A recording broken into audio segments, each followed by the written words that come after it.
It's super important, and just as mysterious. Here's everything you need to know about political redistricting. Should voters who live in a tiny slice of northern Orange County remain in California's 38th congressional district, where 98% of district residents live in Los Angeles County?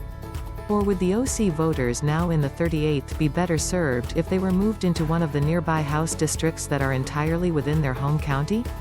What about the voters who live in the bottom sliver of Temecula? For now, they're relegated to California's 50th congressional district, which is primarily in San Diego County, even as other Temecula voters are part of the 42nd district, which is mostly in Riverside County. And should voters in San Bernardino remain split between two state assembly districts? Dozens of redistricting questions such as these figure to reshape state and federal politics for decades. And this year, for the first time, California voters have an online tool that lets them weigh in with their thoughts on how those questions should be answered. The tool lets residents sketch out their ideal political districts and make a case for why the state should listen. Those ideas are being used by members of California's Citizens Redistricting Commission as they redraw boundaries for state and federal districts, helping to determine who will represent local voters in the U.S. House of Representatives, the California State Senate and Assembly, and the State Board of Equalization.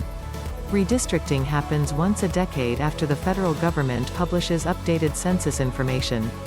In addition to evenly distributing voters and following other guidelines, the Citizen Commission must also learn about so-called communities of interest across California and, whenever possible, keep those communities together as they sketch out new districts.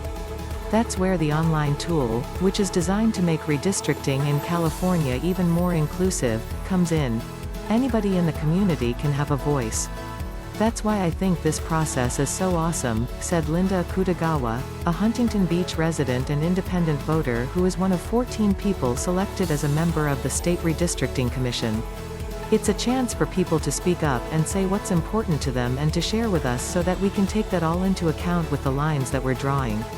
An online tool for discussing communities of interest didn't exist a decade ago, when California last adjusted district lines using its voter-approved Citizen Commission model. After the 2010 census, residents had to write letters or emails, or offer comments during public meetings, to voice their opinions on the makeup of each political district. The state launched the new tool March 2 in English and Spanish, and other languages have been added since.